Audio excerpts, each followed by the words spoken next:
Continuing on with our algebra review, just going over the fundamentals, we're going to talk about the coordinate plane, rectangular coordinates today. So just as points on a single real number line can be identified with real numbers to form the coordinate line, if we have two lines, then we have a coordinate plane called the Cartesian coordinate plane. So what we do is we draw two perpendicular real lines. They intersect at 0. We have the x-axis, which is always our horizontal line, and we have the y-axis, which is always our vertical line. The Cartesian coordinate plane is broken up into 4 quadrants. They are listed counterclockwise. The upper right-hand quadrant is quadrant 1, and then going counterclockwise, you count quadrant 2, quadrant 3, quadrant 4. We will use this much more in trigonometry than we ever actually did in algebra, but it is something that I want to make sure that you've seen, that you know the labels for the quadrants. I want you to understand what's going on in each quadrant as far as coordinates of your points are concerned. Hopefully you remember that all points in quadrant 1 have positive x and positive y coordinates. We're on the positive end of the x-axis and the positive end of the y-axis. In quadrant 2, we are on the negative end of the x-axis, but still on the positive end of the y-axis. This is the negative and then negative y. In quadrant 3, we're on the negative end of both the x-axis and the y-axis.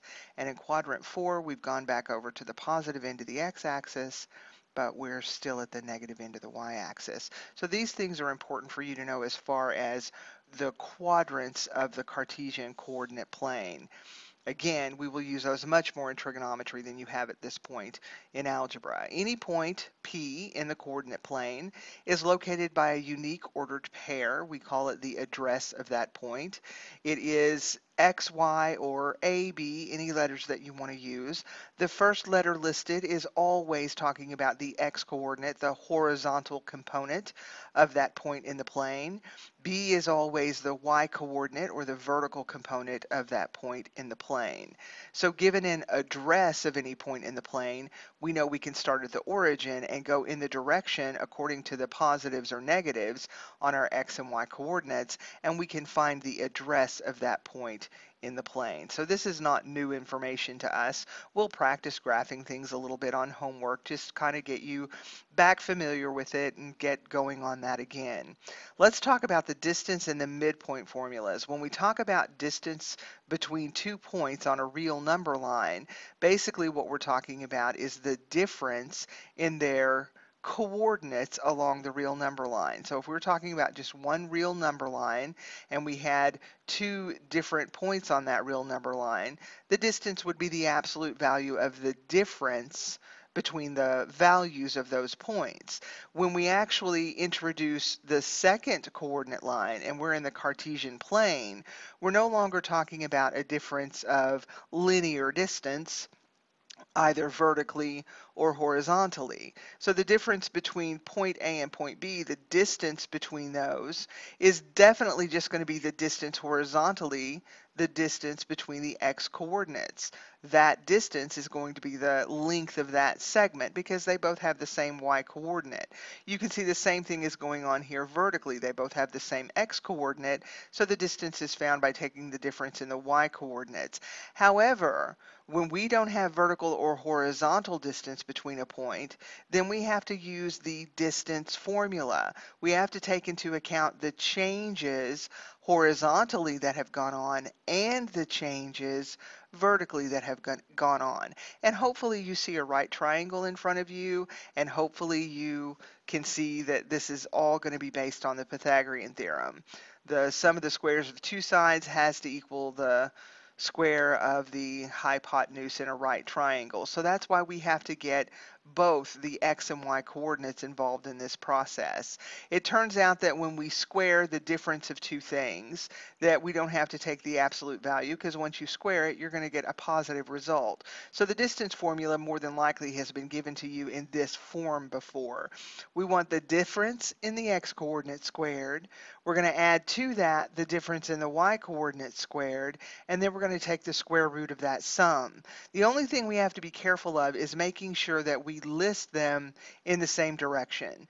If we are taking the point x1, y1 and the point x2, y2, we want to make sure we're subtracting x2 from x1 while y2 from y1 and not in the opposite direction. Now, I will tell you the squared takes care of that, but it is something I want you to watch and be careful on. So which of the points 1, 2, or 8, 9 is closer to the point 5, 3? Well, I need the distance between AP and the distance between AQ, and whichever one of those is the smaller distance, then that's going to be the closer point, correct? So I'm going to take the distance from AP. Doesn't matter which direction. I can call this x1 or this x1. But the one thing I can't do is I can't call this x1 1 and this y2. That's what I was trying to say a while ago. Illustrated it very badly. But if this is x1, this has to be y1. If this is x2, this has to be y2.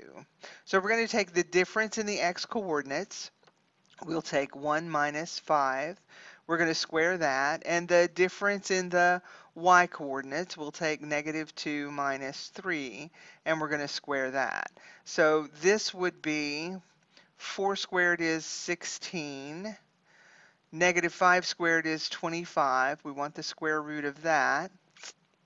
This is where you're going to see my weakness. I can't add, subtract, multiply, and divide in my head. I think that's 41. I can do all other kinds of math in my head, but the simple stuff kind of sort of gets to me sometime. If I make an algebra error, just follow along the process with me, and hopefully I'll catch it later. All right, so now I want the difference between this point and this point. So I'm going to say 8 minus 5 quantity squared plus 9 minus 3 quantity squared. So we will get the square root of 3 squared, which is 9, and the square root of 6 squared, which is 36. So that's going to be 45. So this one is the shorter distance. So point P is the point that is closest to point A. So they ask us in words, we'll tell them the point P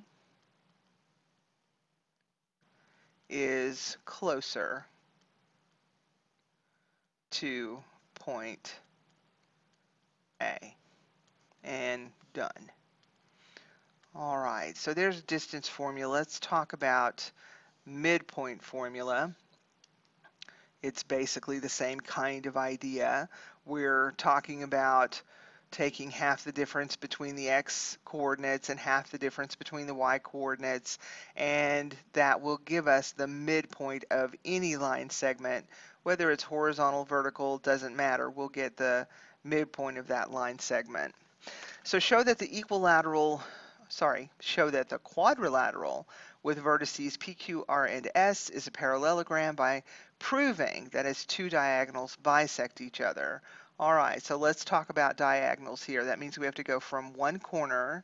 We would go, because if they label it P, Q, R, S, then we know we have to go to opposite sides, right, for the diagonals. So I want the midpoint of PR, and I want the midpoint of QS.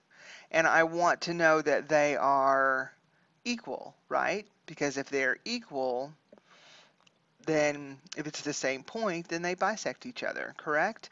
So midpoint formula, x coordinate 1 plus x coordinate 5 divided by 2, y coordinate 2 plus y coordinate 9 over 2. So that should be the midpoint of the segment PR. So 6 over 2 is 3, and 11 over 2 is 11 halves. So let's see about QS. So 4 plus 2 over 2, and 4 plus 7 over 2. So we would simplify that. 6 over 2 is indeed 3. 4 and 7 is 11. So yeah, same point. They have the same midpoint. Those two diagonals bisect each other. So we know how to use the distance and midpoint formula. Let's talk about x-intercepts. We're going to spend a lot of time as time goes on talking about symmetry and intercepts and those kinds of things, but I just want to kind of point out and remind you what an x-intercept is, what it means to us, what we can determine is happening on our function if we know what the x-intercept is. So x-intercepts are the x-coordinate of the points where the graph of an equation intersects the x-axis. Here's the part I want you to know. When y equals 0, that is what the x-axis is. The equation of the x-axis is where y equals 0 because everything underneath that is negative, everything above that is positive. So if I'm asking you to find the x-intercepts, then you need to take the equation of whatever this function is and set it equal to 0 because those x values are going to have a y coordinate of 0. That's what it means for them to have an x-intercept. That's exactly where the x-intercept is going to lie. X-intercepts are important to us because usually a smooth continuous function changes behavior on either side of an intersect. Here we have all negative values, here we have all positive values, more negative values, more positive values, that kind of thing. And that becomes very interesting to us when we get into calculus. Now, y-intercepts are where the x-axis has values of 0. I'm sorry, where the y-axis is where x has a value of 0. Everything, I don't know why that keeps popping up. Everything to the right of that is positive. Everything to the left of that is negative, and that's where the x-axis changes sign. So if we want to know for what points our function lies on the y-axis, then we need to know where the x values are 0, and that'll give us the corresponding y values. So it becomes really important to us on down the line in calculus to be able to intelligently talk about x and y intercepts and to find them. So let's just do some practice here really quickly. Find the x-intercepts and the y-intercepts of the graph of the equation y equals x squared minus 2. So x-intercepts. The graph of this function will lie on the x-axis where y equals 0. So I'm going to take 0 and substitute it into that equation. This is the x values for which I will have x-intercepts. All right, so plus or minus root 2. So those are my x-intercepts. So let's talk about where y-intercepts happen. Y-intercepts happen where x is equal to 0. So I'm going to plug 0 in there. There is only one y-intercept, and that is y equal negative 2. And that makes sense to us. This is a parabola that opens up. It has a y-intercept of negative 2. It is symmetric about the x-axis, or sorry, symmetric about the y-axis. So we know we're going to have two equidistant on either side of 0, two equidistant intercepts. So all of that is intuitive and makes sense to us from what we know about mathematics.